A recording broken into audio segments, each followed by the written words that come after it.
नमस्ते, मैं हूं जसप्रीत कौर। कोरोना केसेस काफी तेजी से बढ़ रहे हैं। ऐसे में मास्क पहनना सबसे ज्यादा जरूरी है। हम आपसे बार बार अपील भी कर रहे हैं कि मास्क जरूर पहनिए, क्योंकि मास्क पहनने से न सिर्फ आप सुरक्षित रह पाएंगे बल्कि आपका पूरा परिवार भी इस महामारी से बच पाएगा। और हमने इसको लेकर के मुहिम भी शुरू की है, #मास्क पहनो इंडिया। मास्क ही इस लड़ाई से सबसे बड़ा हथियार है, इसलिए मास्क जरूर पहनिए। पश्चिम बंगाल विधानसभा चुनाव में टीएमसी की जीत के बाद राज्य में हो रही हिंसक घटनाओं के खिलाफ बीजेपी आज देश भर में धरना देगी। बीजेपी ने राज्य के कई इलाकों में हुई हिंसा के लिए टीएमसी को जिम्मेदार माना। बीजेपी का आरोप है कि हिंसा में उनकी पार्टी के कई कार्यकर्ताओं की हत्या कर दी गई। इसी हिंसा के खिलाफ बीजेपी ने आज देशव्यापी धरना प्रदर्शन का ऐलान किया है। पार्टी के कार्यकर्ता हाथों में काली पट्टी बांधकर अलग अलग जिलों में धरना देंगे। ये विरोध प्रदर्शन सभी मंडलों में किया जाएगा। पार्टी का कहना है कि ये विरोध प्रदर्शन कोरोना नियमों को ध्यान में रखकर किया जाएगा।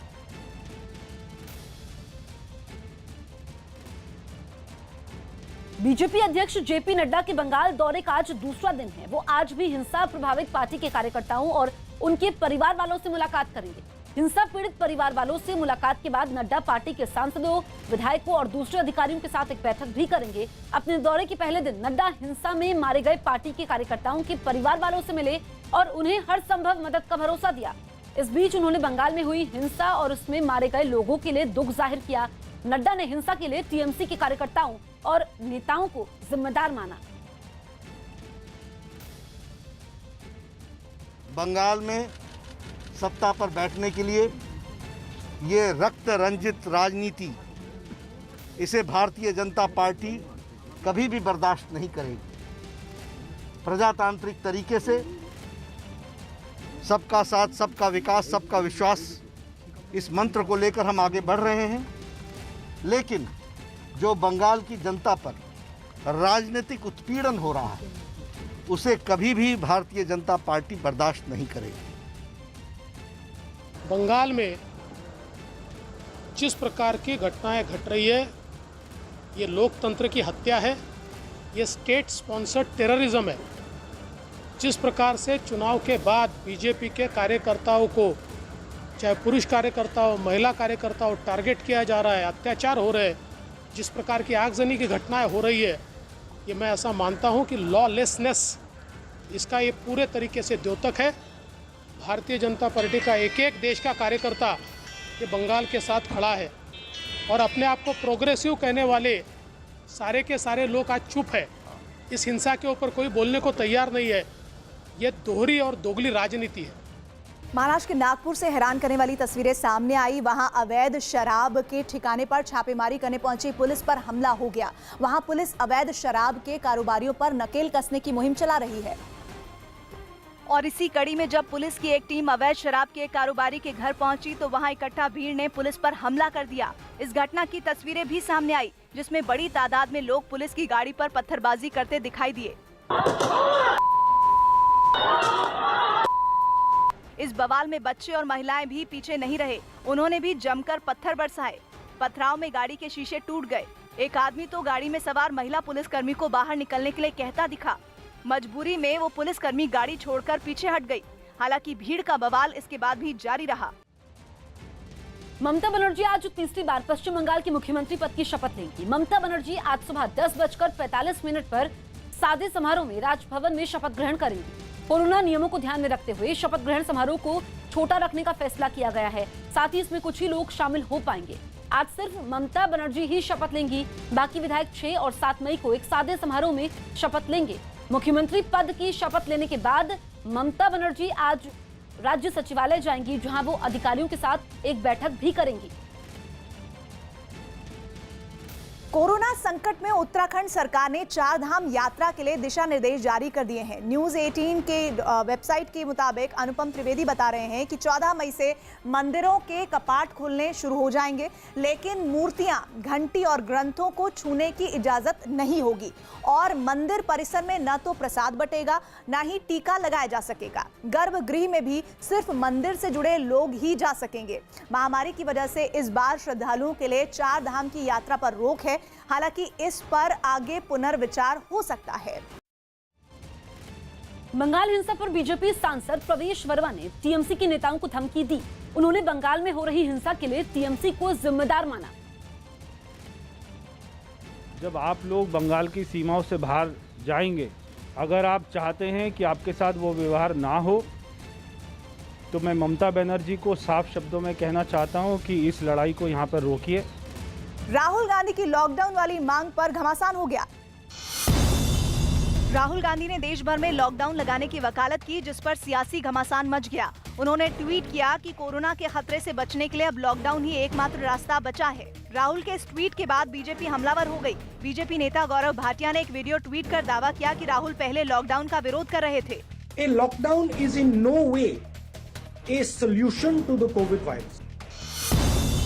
दिल्ली के डिप्टी सीएम मनीष सिसोदिया और स्वास्थ्य मंत्री सत्येंद्र जैन ने रामलीला मैदान का दौरा किया। इस दौरान दोनों ने वहां बन रहे 500 बेड वाले कोविड केयर सेंटर की जानकारी ली। विदिन ए वीक ये पूरा हॉस्पिटल यहाँ पे बनके तैयार हो जाएगा। 500 बेड का हॉस्पिटल तैयार हो रहा है और इसमें आईसीयू और तमाम सुविधाएं रहेंगी। मनोज वाजपेयी की web series the family man 2 अगले महीने रिलीज होगी। Can I count you in?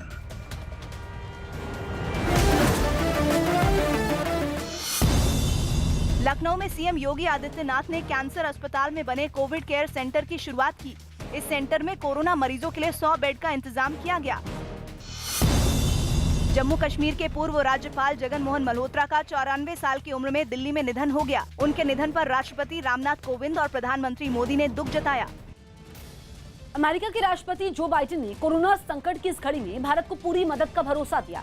उन्होंने दावा किया कि भारत को ऑक्सीजन के अलावा वो सभी चीजें भिजवाई जा रही हैं जिनकी इस वक्त सबसे ज्यादा जरूरत है। जो बाइडेन ने इस मुद्दे पर पीएम नरेंद्र मोदी से हुई बातचीत का भी जिक्र किया और वैक्सीन बनाने में इस्तेमाल होने वाले सभी उपकरणों को जल्द से जल्द पहुंचाने का वादा भी किया।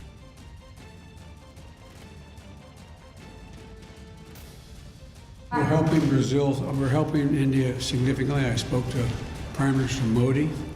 What he needs most is he needs the material and the parts to be able to have his machines that can make the vaccine work. We're sending them that, we're sending them oxygen, we're sending them a lot of the precursors. So we're doing a lot for India. Mumbai में BMC ने बुजुर्गों और दिव्यांगों के लिए car में बैठे बैठे कोरोना की वैक्सीन लगवाने की शुरुआत कर दी।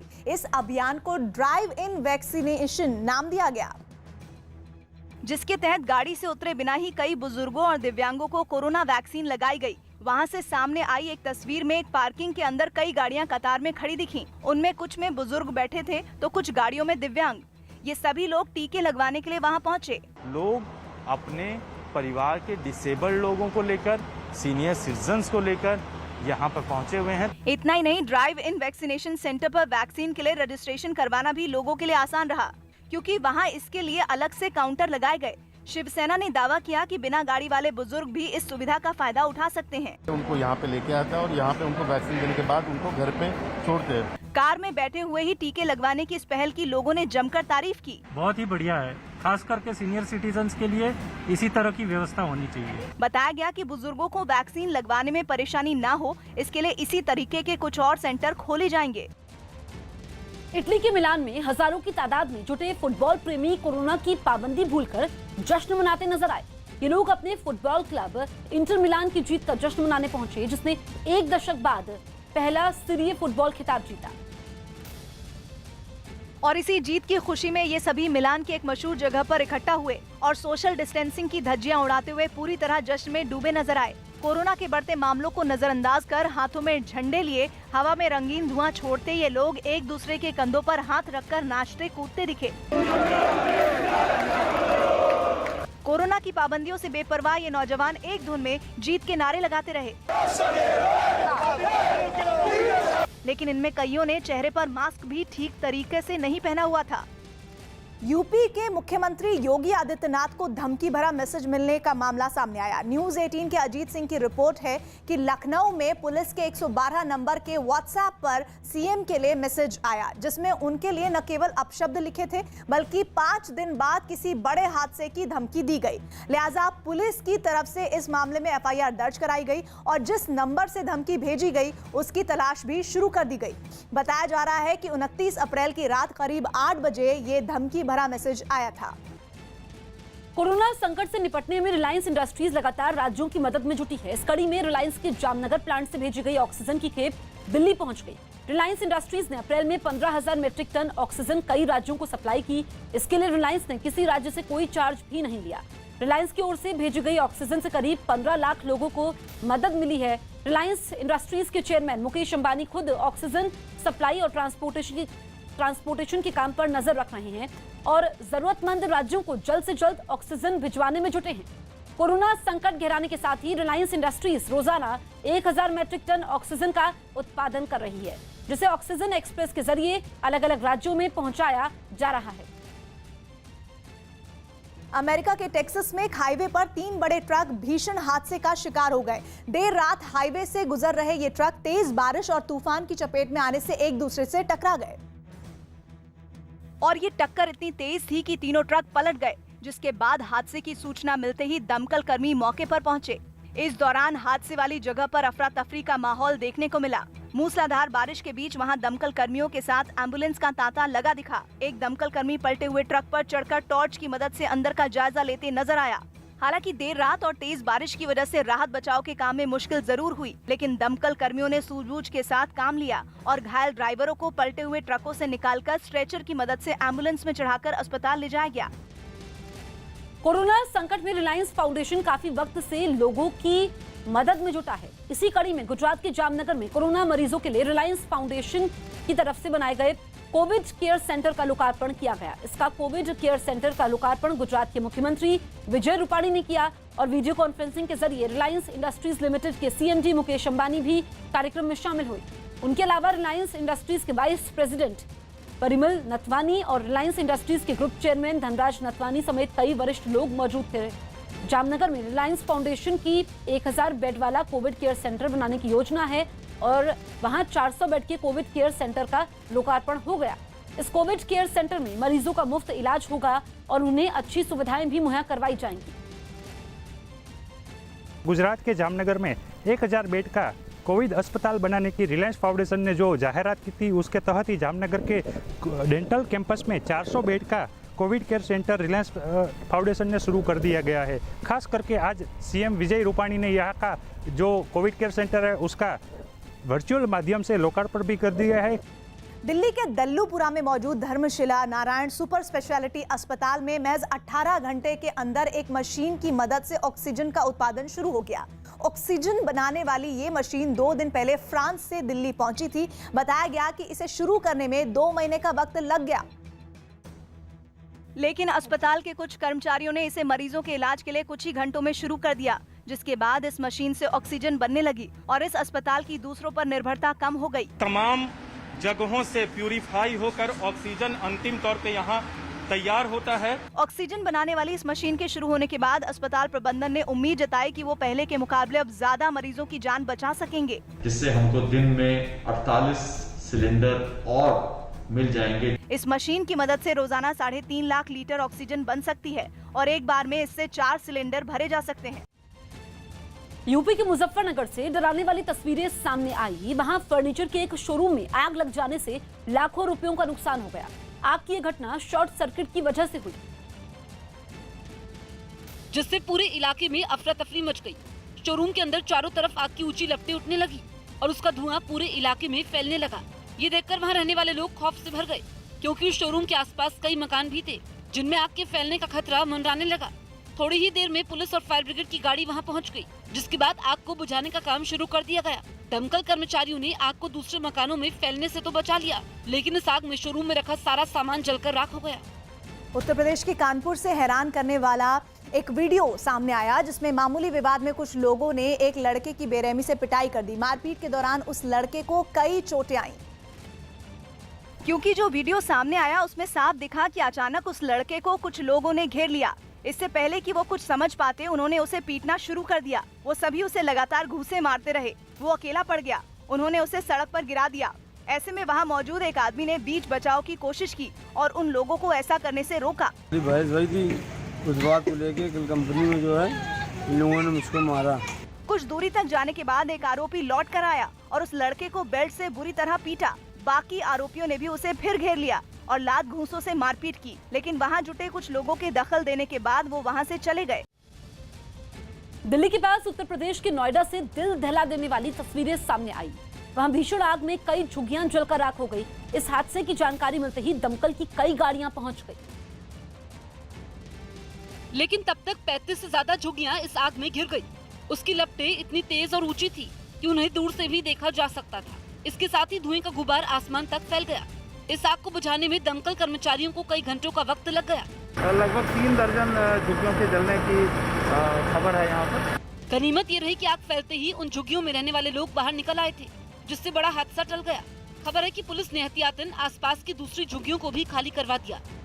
देश भर में कोरोना से मचे हाहाकार में थोड़ी राहत बढ़ी खबर आई है। न्यूज 18 के रवि सिंह की रिपोर्ट है कि लगातार तीसरे दिन ऐसा है जब कोरोना के मरीजों की संख्या में कमी आई है। देश में 1 मई को सबसे ज्यादा मरीज सामने आए थे, जब आंकड़ा 4 लाख को पार कर गया था, लेकिन उसके बाद 2 मई को ये घटकर 3,68,000 हो गया और उसके अगले दिन यानी 3 मई को ये संख्या 3,57,000 पहुंच गई। यानी मरीजों में लगातार कमी देखी जा रही है। हालांकि देश भर में रोज आने वाला आंकड़ा भले ही घटा है, लेकिन इस आधार पर अभी ये नहीं कहा जा सकता कि कोरोना के कहर से राहत मिलने जा रही है। दिल्ली के विकासपुरी में एक अस्पताल में आग लगने से अफरा तफरी मच गई। अस्पताल के स्टोर रूम में लगी यह आग तेजी से फैली। उस वक्त वहां 17 कोरोना मरीजों के साथ कुल 26 मरीज भर्ती थे। आग लगने की जानकारी मिलते ही दमकल विभाग की 7 गाड़ियां वहां पहुंची और आग बुझाने के काम में जुट गई। इस बीच पुलिस ने अस्पताल के कर्मचारियों की मदद से सभी मरीजों को सुरक्षित बाहर निकाल लिया। वहीं दमकल कर्मियों ने काफी कोशिश के बाद आग को बुझा दिया।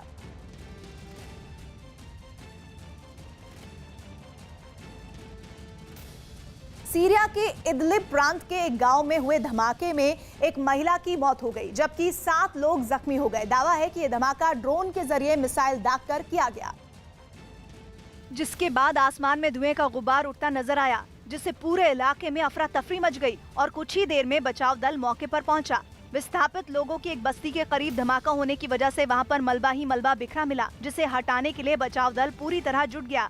लेकिन बड़े बड़े भारी भरकम पत्थर और ईंट के मलबे को हटाना इतना आसान भी नहीं था। इस मलबे में तकिए, बैग, टोकरी जैसे सामान के साथ खून के निशान वाले कपड़े और चादरें भी दबी दिखी। बताया जा रहा है कि इस धमाके में हथियारों के एक डिपो को निशाना बनाया गया, जिसमें 2 लड़ाकों की भी मौत हो गई। महाराष्ट्र में कोरोना का कहर अब कम होता दिख रहा है। हालांकि कल के मुकाबले आज राज्य में कोरोना मरीजों की संख्या बढ़ी है, लेकिन अच्छी बात यह है कि आज जितने लोग कोरोना पॉजिटिव पाए गए, उससे ज्यादा मरीज कोरोना से ठीक हो गए। पिछले 24 घंटे में राज्य में 51,880 नए कोरोना मरीज सामने आए, जबकि इस बीच 65,934 लोग अस्पताल से डिस्चार्ज होकर अपने घर लौटे। वहीं पिछले 24 घंटे में कोरोना की वजह से 891 लोगों की मौत हुई। मुंबई में पिछले 24 घंटे में 2,554 कोरोना के नए मरीज मिले, जबकि 62 लोगों की जान चली गई। थर्ड वेव एंटीसिपेट हम कर रहे हैं कि जुलाई अगस्त के दरमियान या सितंबर के दरमियान थर्ड वेव भी आ सकती है। ऐसा केंद्र शासन ने भी राज्य शासन के वीसी में कहा है, लेकिन अभी इसकी जो प्रिपेयर्डनेस है वो करना बहुत ज़रूरी है।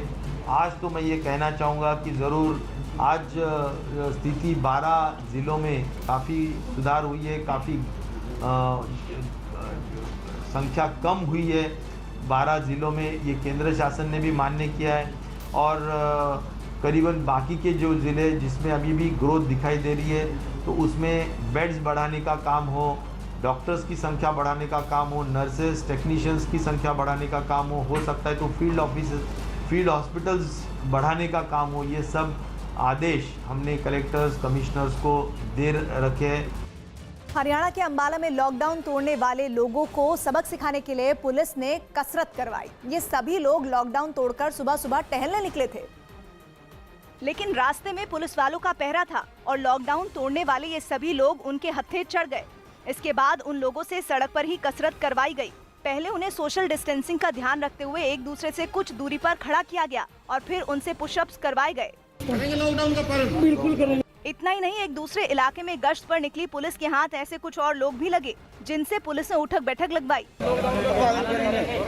हम लॉकडाउन का पालन करेंगे। इसी तरह लॉकडाउन तोड़ने वालों को सबक सिखाने का सिलसिला काफी देर तक चलता रहा। हालांकि पुलिस ने घर से न निकलने की हिदायत देते हुए सभी लोगों को थोड़ी देर बाद छोड़ दिया।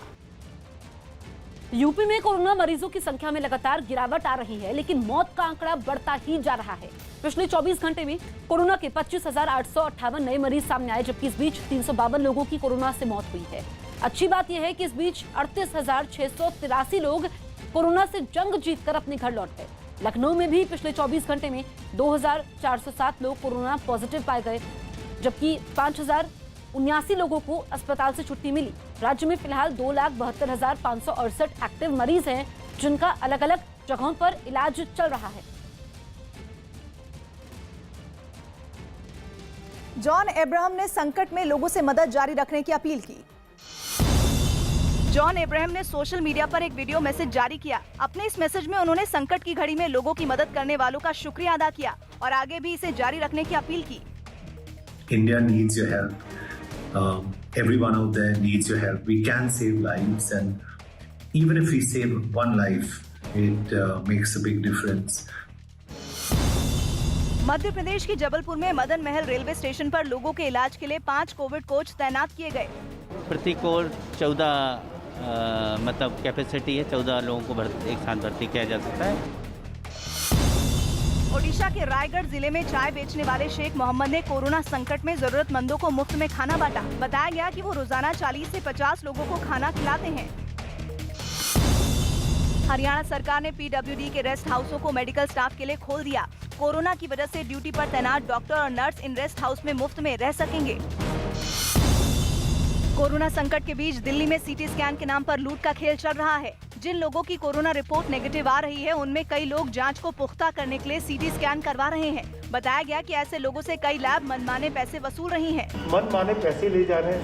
6,500 पे पर पेशेंट से चार्ज किए जा रहे हैं एक सीटी स्कैन का। दिल्ली सरकार ने इलाज के नाम पर लूट मचाने वालों के खिलाफ कार्रवाई का भरोसा दिया। जो रेट्स निर्धारित हैं उससे ज्यादा लेंगे तो उसके खिलाफ कार्रवाई होगी। हालांकि दिल्ली एम्स के डायरेक्टर रणदीप गुलेरिया पहले ही साफ कर चुके हैं कि हल्के लक्षण वाले मरीजों को सीटी स्कैन करवाने की जरूरत नहीं है। इसका नुकसान समझने की जरूरत है। अगर हम एक सीटी कराते हैं, it is equivalent to almost 300 to 400 chest x-ray. Mumbai के दादर रेलवे स्टेशन से रोंगटे खड़े कर देने वाला एक वीडियो सामने आया। वहां चलती ट्रेन में चढ़ने की कोशिश कर रही एक महिला और उसके बेटे की जान बाल बाल बच गई। आरपीएफ के जवानों ने अगर मुस्तैदी नहीं दिखाई होती तो वो दोनों ट्रेन के नीचे आ गए होते, क्योंकि जब वो महिला अपने बच्चे के साथ चलती ट्रेन में सवार होने की कोशिश कर रही थी, तभी हड़बड़ी में उसका हाथ फिसल गया, जिससे वो ट्रेन और प्लेटफॉर्म के बीच में फंस गई। उस वक्त ट्रेन की रफ्तार भी तेज हो चुकी थी। तभी वहां मौजूद आरपीएफ के जवानों ने बिना देर किए उन्हें प्लेटफॉर्म पर खींच लिया, जिससे उनकी जान बच गई। तब तक रेल पुलिस के दूसरे जवान भी दौड़ते हुए वहां पहुंच गए।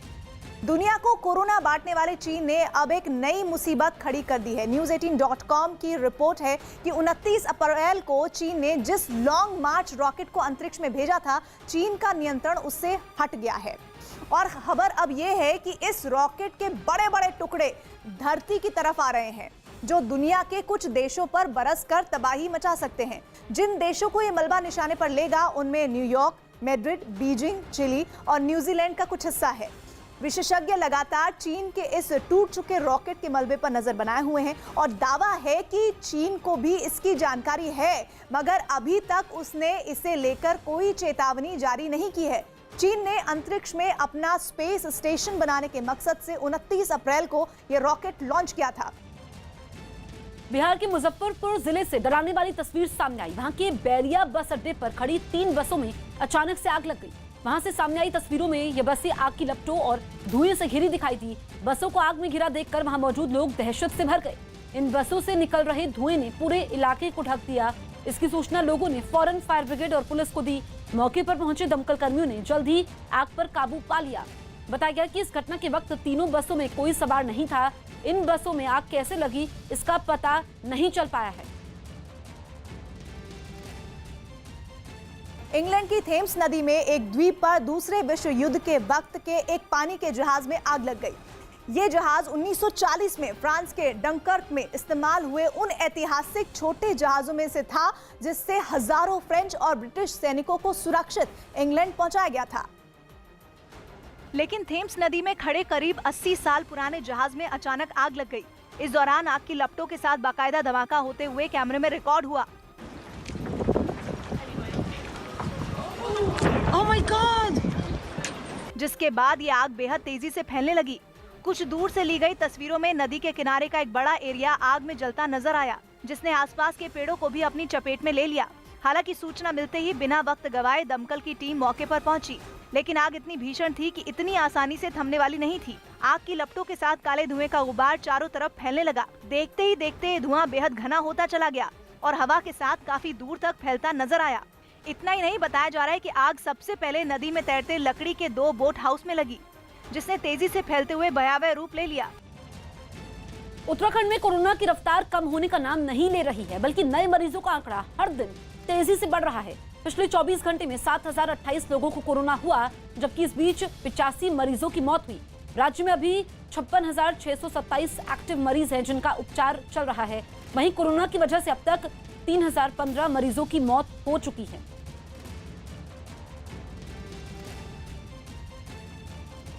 जेईई मेन परीक्षा की टलने की जानकारी है। इंजीनियरिंग कॉलेजों में दाखिले के लिए इसी महीने होने वाली जेईई मेन परीक्षा को टाल दिया गया। बढ़ते कोरोना खतरे की वजह से ये फैसला लिया गया। शिक्षा मंत्री रमेश पोखरियाल निशंक ने ट्वीट कर इसकी जानकारी दी। वायुसेना ने बेंगलुरु में 100 बेड का एक कोविड केयर सेंटर बनाने का काम तेज कर दिया। कोरोना संकट में रवीना टंडन ने भी मदद का हाथ बढ़ाया। बताया गया कि उन्होंने दिल्ली के अस्पतालों में 300 ऑक्सीजन सिलेंडरों का इंतजाम करवाया। साथ ही उन्होंने दूसरे लोगों से भी मदद के लिए सामने आने की अपील की। महाराष्ट्र के मंत्री बालासाहेब थोराट ने सीएम उद्धव ठाकरे को एक खत लिखा। अपने इस खत में उन्होंने राज्य के पत्रकारों को कोरोना योद्धा घोषित करने की मांग की। बिहार में भी 15 मई तक लॉकडाउन लगा दिया गया। हालांकि इससे पहले वहां नाइट कर्फ्यू लगाया गया था, लेकिन हालात बिगड़ते देख अब वहां 5 मई से 15 मई तक के लिए लॉकडाउन लागू कर दिया गया। मैं सादर आग्रह करता हूं कि कोरोना के लॉकडाउन के नियमों का आप सब लोग पालन करें। बिहार में जेडीयू की सहयोगी बीजेपी ने भी लॉकडाउन का पालन करने और लोगों से बाहर न निकलने की अपील की। बहुत ही सराहनीय कदम है, इससे कोरोना संक्रमण का फैलाव रुकेगा। जबकि विपक्ष ने नीतीश सरकार के इस फैसले को देरी से लिया गया फैसला बता दिया। तो इसके अलावा और कोई दूसरा रास्ता नहीं था। नेता विरोधी दल श्री तेजस्वी यादव जी ने पहले ही सुझाव दिया था। पश्चिम बंगाल में कोरोना का कहर लगातार जारी है। पिछले 24 घंटे में कोरोना की वजह से 107 लोगों की मौत हुई, जो कि अब तक का सबसे बड़ा आंकड़ा है। वहीं पिछले 24 घंटे में 17,639 लोग कोरोना पॉजिटिव पाए गए। इस बीच 16,547 लोग इस बीमारी से ठीक भी हुए। राज्य में अभी एक्टिव मरीजों की संख्या 1,20,946 है, जिनका इलाज हो रहा है। वहीं इस महामारी की वजह से अब तक 11,744 लोगों की मौत हो चुकी है। उत्तर प्रदेश के पीलीभीत से एक हैरान करने वाला वीडियो सामने आया। वहां विरोधी उम्मीदवार को जीत की बधाई देना 2 लड़कों को भारी पड़ गया। बताया गया कि दोनों लड़कों ने विरोधी उम्मीदवार के जीतने पर उसको फूलों की माला पहना दी, लेकिन उनके इस काम से उनके ही पक्ष के लोग भड़क गए। जैसे ही दोनों लड़के अपने घर लौटे, उनकी अपनी ही तरफ के लोगों ने ही उन्हें दौड़ा लिया। जान मुसीबत में देख दोनों लड़के स्कूटर लेकर वहां से भागने लगे, लेकिन तभी उनका बैलेंस बिगड़ गया और उनका स्कूटर सड़क किनारे गड्ढे में गिर गया। स्कूटर गिरते ही पीछा कर रहे लोगों ने दोनों को घेर लिया। एक बुजुर्ग तो इतना गुस्से में था कि उसने आओ देखा ना ताओ जमीन पर गिरे लड़के पर लाठियां बरसाने लगा। वो लड़का बचने की गुहार लगाता रहा, लेकिन लोगों ने उन पर कोई रहम नहीं दिखाया। दोनों की जमकर पिटाई की गई। हालांकि बाद में कुछ लोगों ने बीच बचाव किया, तब जाकर किसी तरह उन्हें बचाया जा सका। बिहार में कोरोना की रफ्तार का अंदाजा इसी बात से लगाया जा सकता है कि वहां मौतों के आंकड़ों ने अब तक के सारे रिकॉर्ड तोड़ दिए हैं। 24 घंटे में राज्य में 105 लोगों ने कोरोना की वजह से दम तोड़ा। वहीं पिछले 24 घंटे में 14,794 नए कोरोना मरीज सामने आए। सबसे ज्यादा 2,681 मरीज पटना में मिले। राज्य में फिलहाल 1,10,430 एक्टिव मरीज हैं, जिनका इलाज चल रहा है। पश्चिम बंगाल में हो रही हिंसा के विरोध में एबीवीपी के कुछ कार्यकर्ताओं ने दिल्ली में प्रदर्शन किया। बंगाल में चुनाव नतीजे आने के बाद वहां राजनीतिक हिंसा थमने का नाम नहीं ले रही, जिसके खिलाफ एबीवीपी के कुछ कार्यकर्ता दिल्ली के साउथ एवेन्यू वाले टीएमसी दफ्तर पहुंच गए और उन लोगों ने हंगामा करते हुए दफ्तर के बाहर लगे पोस्टर पर स्याही पोत दी। कुछ प्रदर्शनकारियों ने ममता बनर्जी की तस्वीर पर कालिख पोतकर अपना गुस्सा दिखाया। इस दौरान उन लोगों ने ममता सरकार के विरोध में नारेबाजी भी की। ममता सरकार मुर्दाबाद, मुर्दाबाद, मुर्दाबाद। इतना ही नहीं, वहां से सामने आई एक तस्वीर में एक कार्यकर्ता ऑफिस की एक दीवार पर ममता बनर्जी खूनी है जैसे अपशब्द लिखता दिखा। ये हंगामा कुछ देर तक इसी तरह चलता रहा। ममता खूनी है ये लिखा है और ममता बनर्जी के पोस्टर को भी उन्होंने कालिख पोत दी है। हालांकि विद्यार्थी परिषद के कार्यकर्ताओं को पुलिस ने हिरासत में ले लिया है। बंगाल में पिछले कुछ दिनों से हिंसा का दौर जारी है और बीजेपी का आरोप है कि टीएमसी के लोग उसके कार्यकर्ताओं और दफ्तरों को निशाना बना रहे हैं। हरियाणा में भी कोरोना का कोहराम लगातार जारी है। पिछले 24 घंटे की बात करें तो राज्य में 15,786 लोग कोरोना पॉजिटिव मिले, जबकि कोरोना की वजह से 153 लोगों की मौत हुई। इस बीच 11,525 लोग कोरोना को मात देकर अस्पताल से अपने घर लौटे। राज्य में फिलहाल 1,08,830 एक्टिव मरीज हैं जिनका इलाज चल रहा है। वहीं इस महामारी की वजह से अब तक 4,779 लोग अपनी जान गंवा चुके हैं। दक्षिण अमेरिका के देश पेरू की राजधानी लीमा में स्वास्थ्य कर्मियों ने कामकाज में बिगड़ते हालात के खिलाफ प्रदर्शन किया। इन प्रदर्शनकारियों का आरोप है, स्वास्थ्य कर्मियों का आरोप है कि कोरोना के बढ़ते मामलों के बावजूद अस्पताल में ऑक्सीजन और दवाओं जैसी कई सुविधाओं पर ध्यान नहीं दिया जा रहा, जिसके खिलाफ आवाज उठाने के लिए ये लोग सड़क पर उतरे और बड़े बड़े बैनर पकड़े। डॉक्टर और नर्स ने अस्पताल के बाहर इकट्ठा होकर ड्रम पीटते हुए नारेबाजी की। इस दौरान अस्पताल में बद इंतजामी का विरोध कर रहे स्वास्थ्य कर्मियों ने पेरू की सामाजिक सुरक्षा के लिए जिम्मेदार अधिकारी के इस्तीफे की मांग भी की। पेरू में भी कोरोना के बढ़ते मरीजों के साथ ऑक्सीजन की कमी शुरू हो चुकी है, जिसका असर अस्पतालों में बदहाली के रूप में देखने को मिल रहा है। कोरोना संकट के बीच दिल्ली सरकार ने गरीबों को राहत देने का ऐलान किया। मुख्यमंत्री अरविंद केजरीवाल ने वादा किया कि उनकी सरकार कोरोना काल में आर्थिक तंगी से जूझ रहे लोगों पर खास ध्यान देगी। दिल्ली में राशन कार्ड धारक हैं, लगभग 72 लाख राशन कार्ड धारक हैं। इन 72 लाख लोगों को अगले 2 महीने के लिए मुफ्त में राशन दिया जाएगा। उत्तर प्रदेश के चंदौली में पंचायत चुनाव में वोटों की गिनती के दौरान 2 पक्षों के बीच जमकर हंगामा हुआ। इस चुनाव में पूर्व सांसद के भतीजे की जीत हुई, जिस पर सीआरपीएफ के कमांडेंट ने ऐतराज जताया क्योंकि उनका बेटा भी इस चुनाव में अपनी किस्मत आजमा रहा था। लेकिन आरोप है कि मतगणना केंद्र पर सीआरपीएफ कमांडेंट अपने जवानों के साथ पहुंच गए और उन्होंने काउंटिंग पर असर डालने की कोशिश की, जिस पर पूर्व सांसद राम किशुन भड़क गए और उन्होंने पुलिस से इसकी शिकायत की। मैं कह रहा हूं, आप नहीं आ सकते हैं।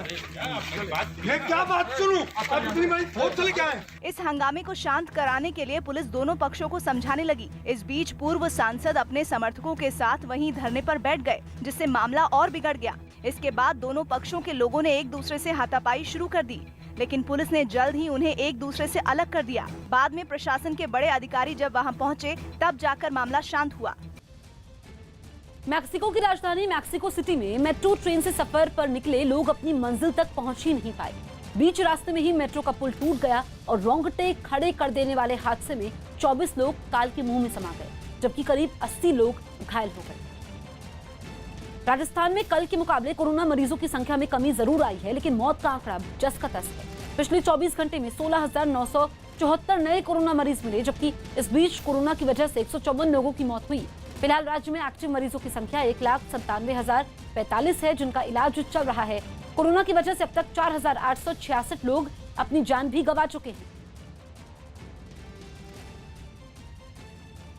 तो लगातार राजस्थान में कोरोना के मामले बढ़ रहे हैं और अब राज्य में एक्टिव मरीजों की संख्या 1,94,371 है। पिछले 24 घंटे में 16,000 से ज्यादा नए मरीज मिले हैं, जबकि 24 घंटे में 150 से ज्यादा लोगों की मौत भी हुई है। चुनाव परिणाम के दिन पश्चिम बंगाल के सीटों के रुझान आए। न्यूज़ 18 इंडिया फिर रहा सबसे आगे। पश्चिम बंगाल की स्थिति तो पूरी तरीके से साफ हो चुकी है। लाइव रिजल्ट हब की ताकत। ममता बनर्जी हार गई हैं। सबसे विश्वसनीय चेहरों और नतीजों के साथ तृणमूल कांग्रेस और बीजेपी के बीच ही मुकाबला दिख रहा है। फिर एक बार न्यूज़ 18 इंडिया, सबसे पहले सबसे सही। चुनाव मतलब न्यूज़ 18 इंडिया।